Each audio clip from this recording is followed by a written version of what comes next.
I'm Claire Whitman, 34 years old, and the day I returned from a 3-day business trip should have been one of the happiest of my career.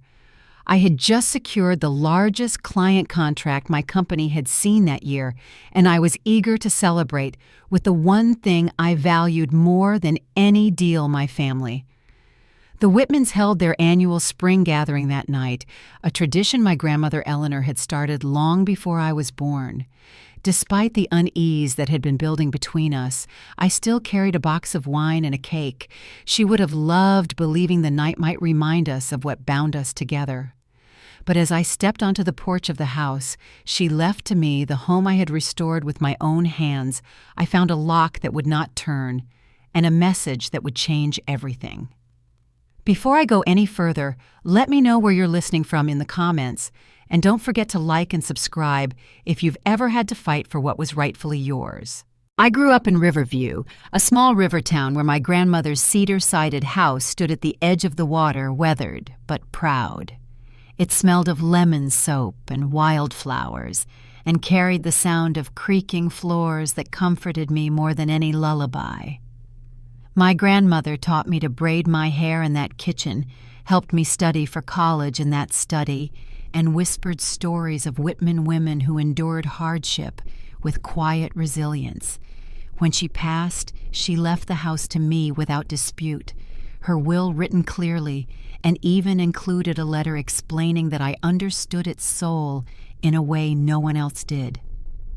My mother Margaret never forgave that decision. To her, every repair I made felt like an insult to tradition, and every coat of paint a challenge to her authority.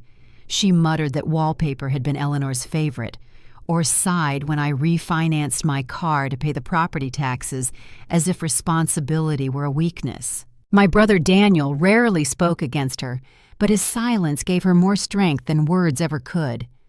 I tried to hold on, inviting them to stay hosting holidays, keeping doors open that were slowly being shut against me. To me, the house was not an investment.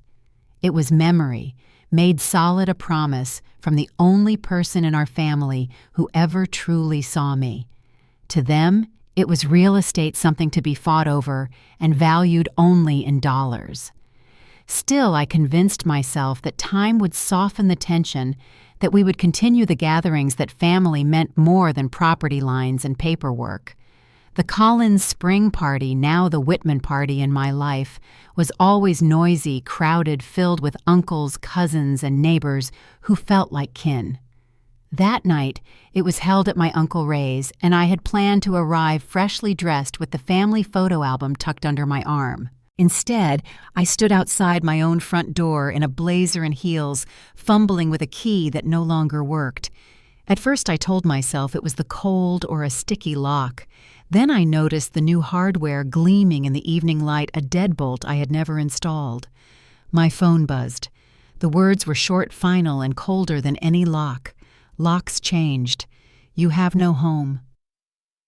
I stared at the screen, my hand trembling as I balanced a bakery box in the other.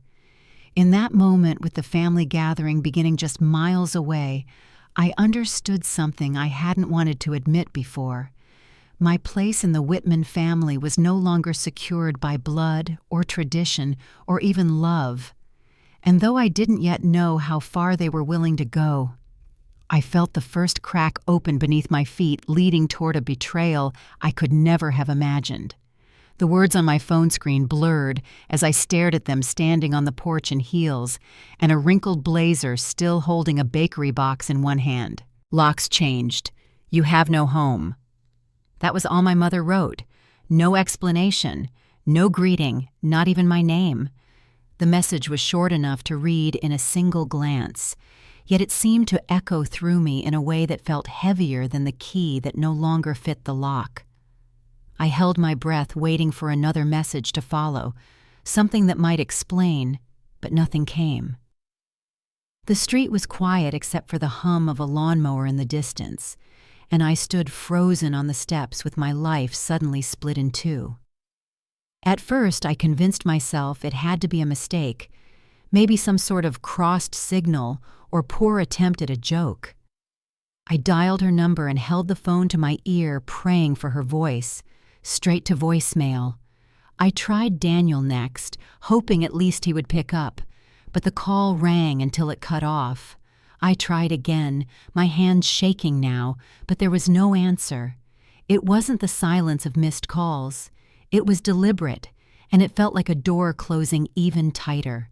The smart deadbolt gleamed at me, polished and new. I bent down and looked closely, realizing it wasn't just an upgrade, it had been installed carefully, intentionally while I was away. My breath caught in my chest. I pressed my palm against the door, the same one I had painted a deep blue 2 summers ago, and for the first time in my life, it didn't feel like mine. I thought about driving to Uncle Ray's, arriving late to the family gathering with the cake in hand, and a smile painted across my face. But humiliation held me still. I imagined the whispers, if I showed up uninvited, the knowing glances between my mother and brother, and I couldn't do it. I walked back to my car slowly, the box of lemon cake balanced carefully as if carrying it intact was the only control I had left. Instead of heading toward the party, I pulled onto the highway and drove with no destination, the sun dipping lower and the headlights stretching into the early evening. After nearly an hour of circling the same back roads, I ended up in the parking lot of a 24-hour diner with a neon sign that buzzed against the quiet. I sat in the driver's seat, phone still in my hand, before finally calling Laura. My voice broke before I even finished the first sentence, the words tumbling out between shallow breaths. She didn't hesitate, just told me to come over right away.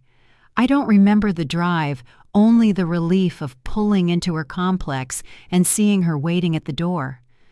Laura opened her arms before I even reached the top of the steps, wrapping me in a hug that was soft but steady. She didn't ask questions, didn't demand details. She simply led me inside and set the cake down on the counter while I collapsed onto her couch.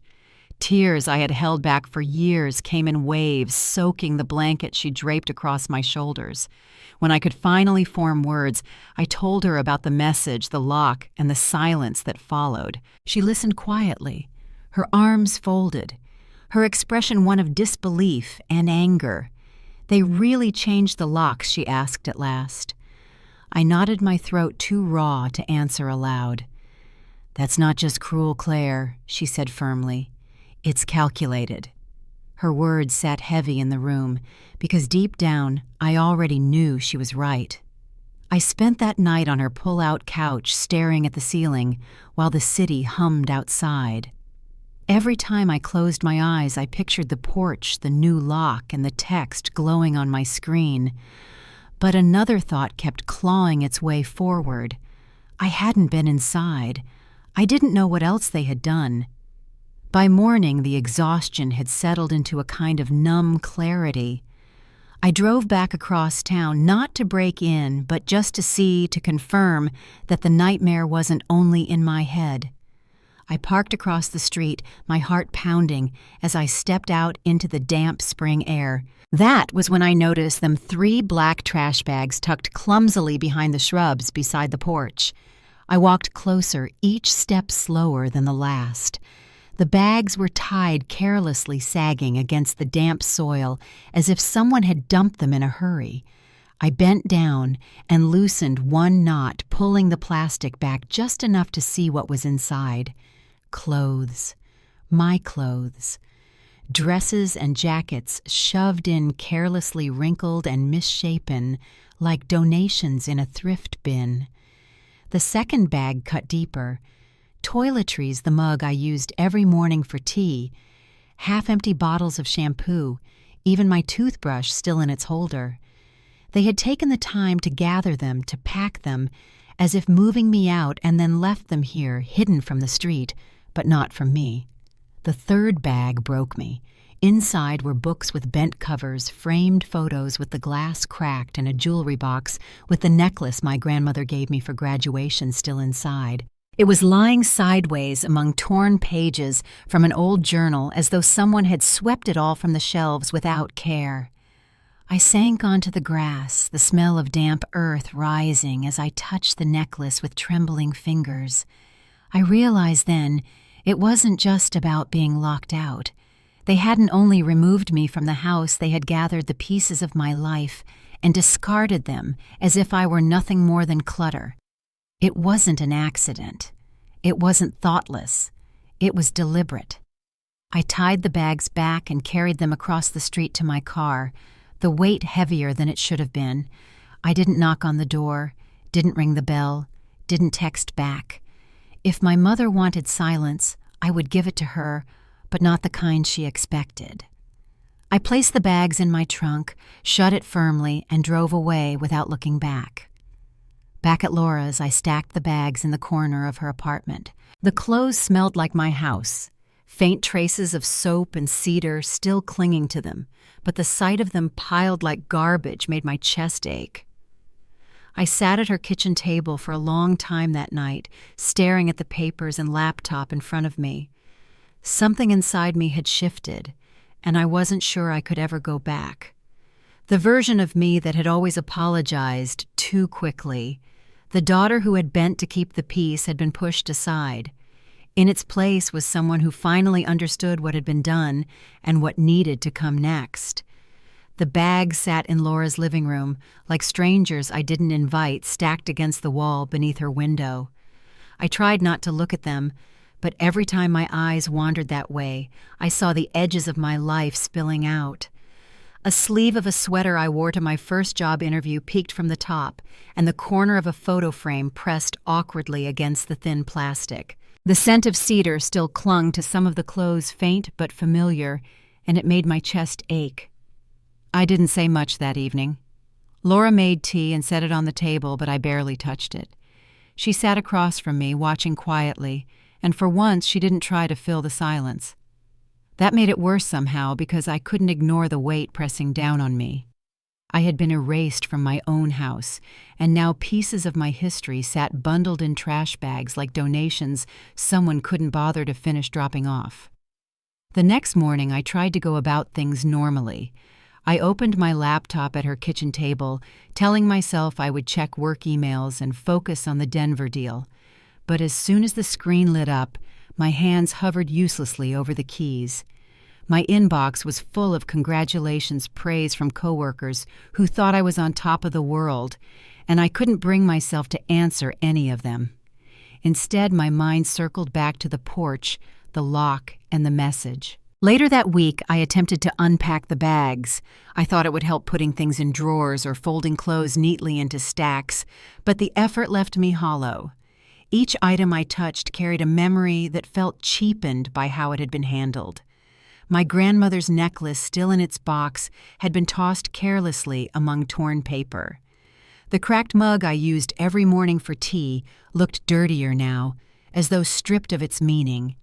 Even framed photos seemed smaller, diminished by the way the glass had been chipped. I placed the necklace gently on Laura's dresser and sat down on the edge of the bed, staring at the floor. It wasn't just about belongings. It was about being treated as though my place in that home never mattered, as if all the work I put into restoring it could be undone with a lock and a trash bag. That thought stayed with me, circling in quiet loops whenever I tried to sleep. Nights stretched long. I would lie awake on the pull-out couch, listening to the hum of the refrigerator and the faint rush of traffic outside. Laura slept in the next room, steady and safe, but I couldn't relax. Every time I closed my eyes, I pictured my grandmother's handwriting on the will, her words about the house belonging to me. She had trusted me, and now that trust had been buried beneath anger and betrayal. Laura tried to help in small ways. She brought home candles, baked muffins, left notes on the counter that said things like, "You're stronger than this." I appreciated it, but the gestures only reminded me how far from home I felt. I didn't want to be stronger. I wanted to step into my kitchen again, the pale yellow walls I painted myself, and know it was still mine. On the third day, I drove past the house again. I told myself it was just to check the yard to see if anything looked different. I parked across the street and sat in my car watching the front porch. Nothing moved. Curtains were drawn in the windows, and the shrubs near the steps hid any sign of the bags I had carried away. From the outside it looked untouched, like nothing had changed at all. But I knew better. I had walked through the shift, and I could never see it the same way again. The longer I sat there, the more the silence stung. This was not an accident. They had waited until I was gone, taken the time to install a new lock, packed my life with their own hands, and made sure I knew I wasn't welcome. They hadn't spoken the words out loud, but their actions had said them clearly. I drove back to Laura's with a knot in my chest. That night, while she dozed off in her chair, I sat in the dim glow of the lamp with a notebook open on my lap. I tried to write, but nothing came out. Instead, I stared at the blank page until my eyes blurred, feeling the heaviness of silence settle deeper into my bones. It wasn't just about losing access to the house. It was the realization that my own family had made me disposable. That understanding carried more weight than the bags stacked by the window. Every memory of family dinners of laughter in that parlor of whispered stories at bedtime, all of it cracked under the pressure of what they had done. For a while I let myself sink into that silence, carrying it with me like a second skin. I answered work calls with a steady voice, made small talk with neighbors when I bumped into them outside Laura's building, but inside I felt hollow. I walked through each day as though I were invisible, the edges of myself dulled by humiliation. Still, somewhere beneath the numbness, another current moved. It wasn't loud, and it wasn't ready to surface yet, but it stirred quietly whenever I looked at those bags in the corner. It was the part of me that refused to be discarded so easily. I didn't know what it would become or when it would rise, but I felt it waiting. And as the days stretched into weeks, that quiet resistance began to take root. I had spent days circling inside my own silence, replaying every memory of that porch that locked those bags. But on a gray Monday morning, something hardened inside me. I opened my laptop at Laura's kitchen table, not to answer work emails this time, but to search for the folder I had once tucked away almost absent-mindedly. Months before, after my grandmother's estate was settled, Margaret had asked me to oversee the Whitman Memorial Fund. It was supposed to honor my grandmother's legacy through community donations, and because I worked in finance, I agreed. I kept meticulous records. At first, it was routine saving bank statements, filing receipts, balancing spreadsheets. But as I scrolled through them again that morning, details I had once dismissed now stood out. Payments to contractors with no business listings. Checks issued to names I recognized, one of them a friend of Daniel's who had never worked in consulting. An invoice so obviously fabricated, I wondered how I had overlooked it before. The numbers told their own story, and it wasn't one of charity. I sat back, my pulse quickening. This wasn't sloppiness or forgetfulness. It was deliberate. Money meant to carry my grandmother's name into the community had been siphoned for something else entirely. My hands trembled slightly as I clicked through file after file, each one confirming what the other suggested. The betrayal at the porch had been sharp, but this was deeper. They hadn't only discarded me, they had taken her memory and twisted it for their own gain. I thought of who I could trust with this. One name came quickly to mind.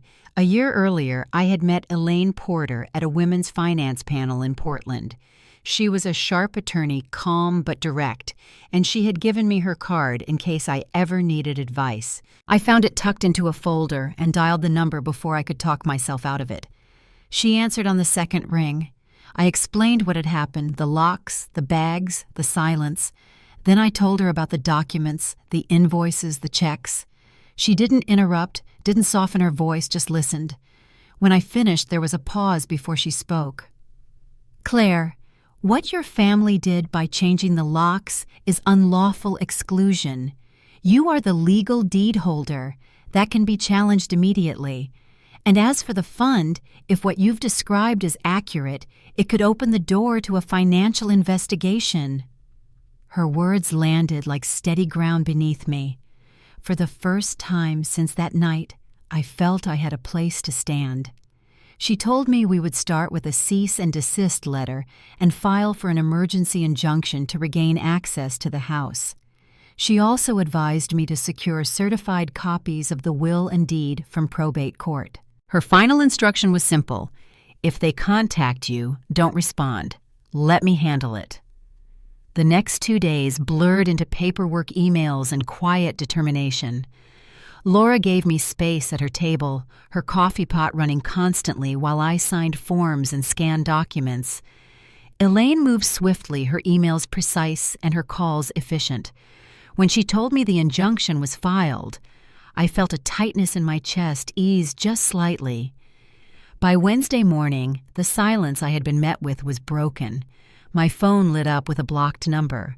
Against my better judgment, I answered. "Miss Whitman," a man's voice said smoothly, "this is Charles Denton. I represent Margaret and Daniel Whitman." I said nothing, waiting. "I understand you've retained counsel," he continued. "We're hoping to resolve a small misunderstanding regarding the Riverview property. My clients would like to avoid escalation."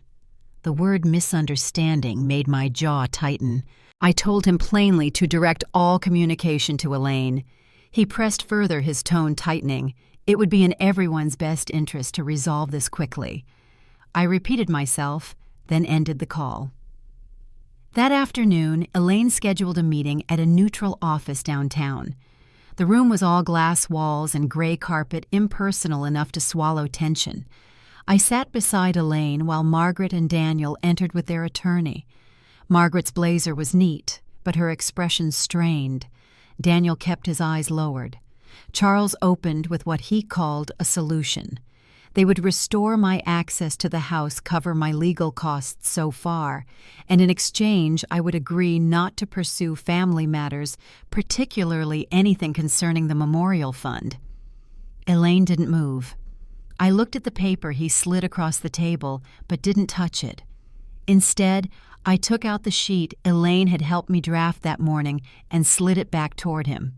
My voice was calm when I spoke. "My conditions are as follows: full restoration of access and possession of the house, a written retraction and apology for the statements made online, reimbursement for legal fees, temporary housing and damages to property, relinquishment of any claim on the Whitman Memorial Fund, and agreement that neither Margaret nor Daniel will enter or approach the property without written permission." The room was silent for a beat. Margaret scoffed, shaking her head. "You think you can keep us away from our own family's house?" I met her eyes. "It's not yours. It never was." Charles glanced at Elaine, then asked quietly, "And if we refuse?" Elaine's response was steady. "Then we proceed. We have evidence of financial misconduct under a charitable fund bearing a deceased woman's name. The consequences, both legal and reputational, would be substantial." I watched the color drain slightly from Margaret's face. Daniel shifted in his chair but said nothing. Margaret turned back to me, her voice sharper. "You're threatening your own mother?" "No," I answered. "I'm setting boundaries you never respected." The room went still again, the air thick with words left unsaid. Charles finally cleared his throat. "We'll need a moment to confer." Elaine and I stepped into the hallway while they huddled inside. She glanced at me, her expression softer than before. "You did well in there," she said quietly. "I don't feel well," I admitted. "That's normal. But you're in control now and they know it." I nodded, letting her words settle. For the first time in weeks, I wasn't circling inside silence anymore. I was standing in it steady, waiting for what came next. When Elaine and I returned to the conference room, Margaret and Daniel sat rigidly in their chairs. Charles straightened the papers in front of him and adjusted his glasses before speaking. "My clients are prepared to make concessions." He began, his voice measured. They will restore your access to the house immediately and provide reimbursement for legal costs already incurred. In return, you agree to confidentiality regarding the fund. No accusations, no public statements. Elaine folded her hands neatly on the table. That's not sufficient, she replied. You've seen our client's conditions. Unless those are met in full, there is no agreement. Margaret leaned forward, her voice sharp. Claire, stop this before it goes too far. You're humiliating all of us. I kept my eyes steady on the paper in front of me. I'm not the one who changed the locks, I said quietly. I'm not the one who packed my life into garbage bags. Daniel shifted uncomfortably. He glanced at me for the first time since the meeting began, but his eyes darted away almost instantly. Charles attempted to regain control. Miss Whitman, if we escalate this matter, it will cause unnecessary damage to both sides. Perhaps we can find a middle ground. Elaine leaned slightly toward me and whispered, Stay calm. I nodded. Then I looked across the table and spoke slowly. There is no middle ground. You violated the law, and you violated my grandmother's trust. I'm not walking away from either. The silence stretched long. Margaret's hands gripped the arms of her chair. Finally, Charles exhaled and gathered his papers. We'll need time to review these terms. You'll hear from us within the week. Elaine and I walked out together, the heavy glass door closing behind us. As we reached the elevator, she placed a hand lightly on my arm. You held your ground, she said. That matters more than you realize. The injunction moved swiftly.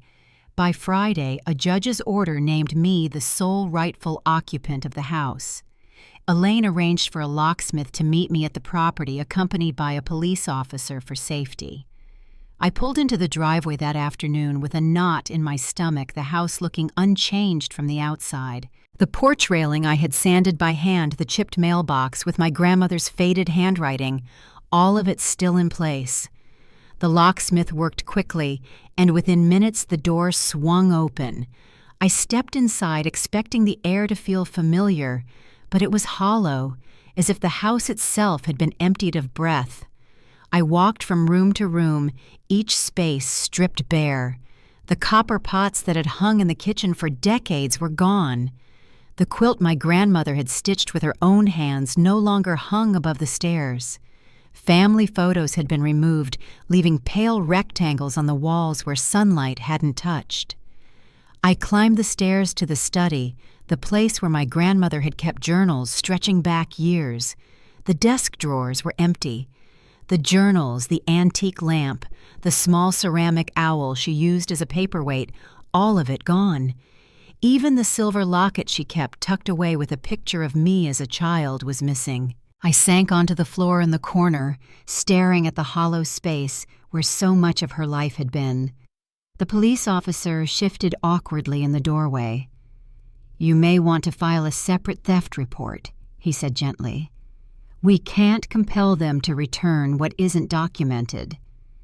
Elaine raised her phone and quietly snapped photographs of every room. They cleared it out deliberately, she said. Her calm tone didn't soften the truth. I pressed my hand against the bare wood of the desk and whispered, They took everything that made it mine. Elaine crouched beside me. No, Claire. They took what they could carry. What made it yours is still here. That night, I spread a thin mattress on the floor of the empty bedroom. There were no sheets, no pillows, just silence. I didn't cry and I didn't rage. I stared at the ceiling, letting the emptiness settle around me. For the first time, I understood that the house wasn't sacred because of its contents. It was sacred because of the woman who had trusted me to protect it. The following morning, I carried a single framed photo into the house. It was from my college graduation, my grandmother's arm linked through mine, both of us laughing. I placed it on the empty mantel in the living room above the faint shadow where a larger painting had once hung. The house was quiet, but it no longer felt lifeless. I spent the next days slowly reclaiming the space. I scrubbed the kitchen walls and painted them pale yellow again, the color they had been when I was a child. I planted rosemary and sage in the small garden outside the window. I began filling shelves in the study, not with what was lost, but with new books that marked a new chapter. Neighbors noticed the change. Some stopped by with baked goods, others with kind words. A retired teacher asked if I would host a small group in the parlor to talk about budgeting and credit. A single mother left a note under my door. "Your grandmother once helped me. I think she'd be proud of what you're doing here." What began as small conversations turned into something larger. Women gathered weekly in that parlor, folding chairs circled around a borrowed coffee pot. We talked about finances, about resilience, about building new lives from what remained. The rooms began to fill with warmth again, not from heirlooms or antiques, but from purpose. Each evening as the light dimmed and the last voices left, I stood in the doorway of the parlor and felt the shift inside me. The house was no longer hollow. It was beginning to breathe again, and so was I. Spring settled in slowly with the porch garden beginning to sprout green again. Inside the house still felt bare, but it no longer carried the weight of silence alone. Each week the parlor filled with voices, women from the neighborhood, single mothers, retirees, even a few teenagers who wanted help with scholarship applications. Folding chairs scraped gently across the floor, the smell of coffee filled the air, and the space grew warmer with every meeting. The gatherings became more than lessons about budgets and credit. They became a rhythm, a reason for the house to breathe again. After everyone left, I often lingered in the parlor, straightening chairs and running a cloth over the mantel where my grandmother's photo rested. The light would fall across her smiling face, and I felt steady for the first time in months. At work, my footing returned as well. The Denver deal opened doors to new projects, and my boss, impressed by how I had balanced pressure with precision, asked me to join a major account. His words carried a weight he didn't realize. "You've got grit," he said, and though he couldn't know why I believed him. Laura remained my anchor. She showed up with rugs, lamps, and the kind of humor that cut through heaviness. On weekends, she painted alongside me, her hair tied back, and her laughter filling empty rooms. Together we watched the house change, not with antiques or heirlooms, but with color, light, and new beginnings. I did not hear from Margaret or Daniel during those months. Not a call, not a message.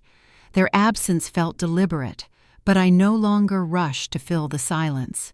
I understood now that silence could carry power. Mine was no longer submission.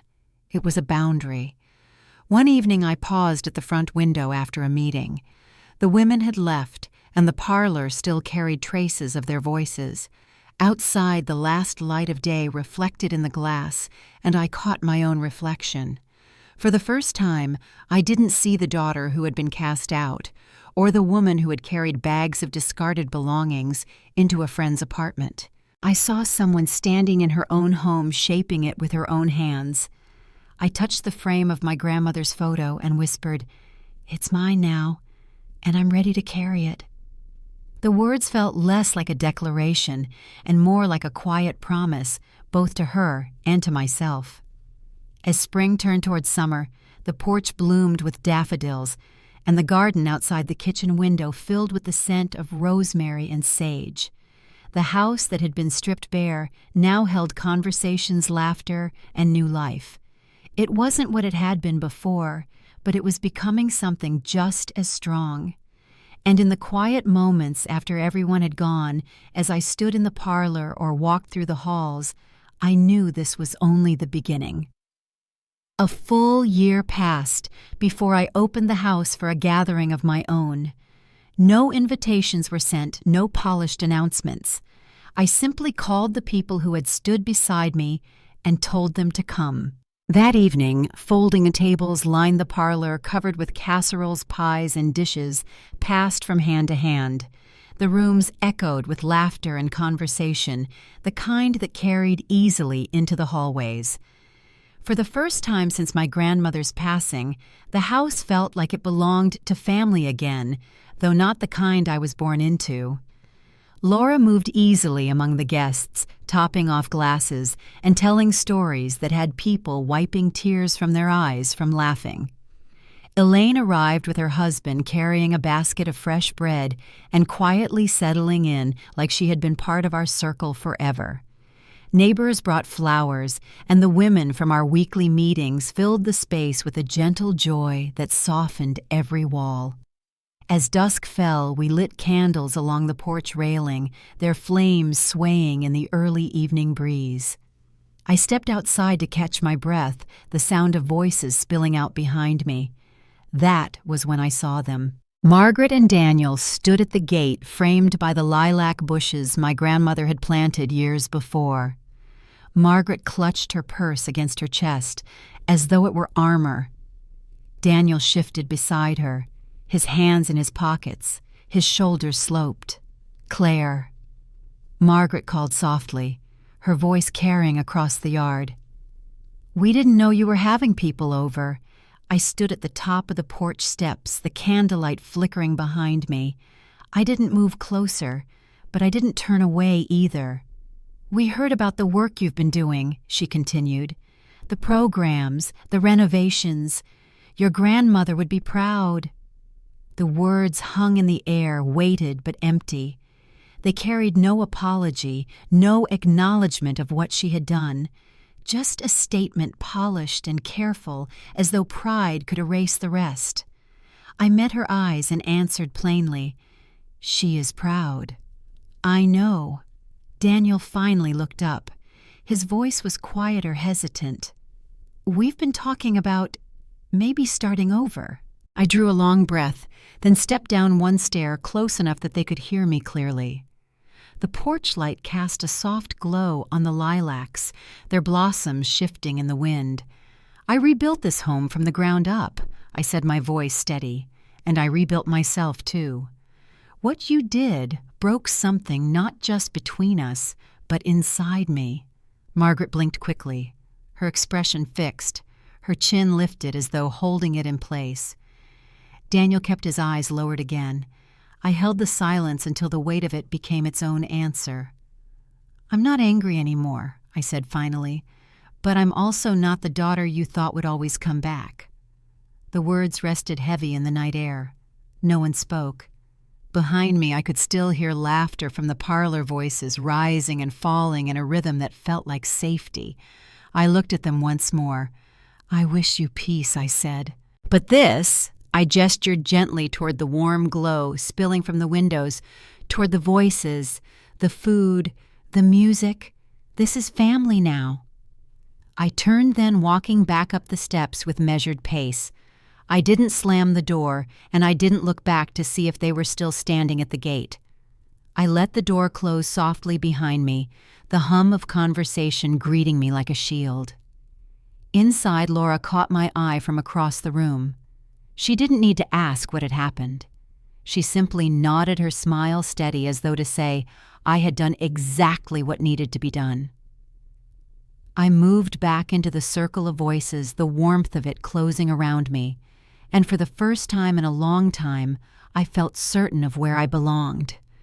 Later that night, after the last guests carried their dishes home, and the house grew quiet again, I settled into the reading chair near the fireplace. It had been my grandmother's favorite spot, the place where she kept her lamp burning well into the evening. The fire flickered low, casting a soft glow across the mantel where her photo rested. I studied her smile and felt something I hadn't allowed myself to feel for a long time: peace. I didn't feel triumphant. I didn't feel the sharp satisfaction of winning some final battle. What I felt was release, a loosening of something that had been wound tight inside me for years, free from waiting for approval that never came, free from bending to a story that was never mine to carry, free to step fully into a life I had begun shaping with my own hands. The house no longer echoed with emptiness. Its walls carried voices, again voices that gathered not because of obligation, but because they wanted to be there. That I realized was what family truly meant, people who showed up and stayed, even when things were hard. Laura with her endless laughter, Elaine with her steady counsel, the women who filled the parlor week after week. They became the kind of family I once thought I had lost forever. I leaned back in the chair, the warmth of the fire on my face, and whispered quietly into the stillness, "We made it, Grandma." It wasn't about reclaiming every heirloom or restoring every memory. It was about carrying forward her trust, proving that even after betrayal, dignity and love could survive. Life doesn't always give us the family we expect. Sometimes justice isn't about punishment, but about learning where to place our trust and when to stand firm. I had been locked out, but I built my own key. And in doing so, I found something stronger than approval. I found freedom. Before I end, I'd like to leave you with this hold close to the people who stand by you in silence, not just the ones who speak the loudest.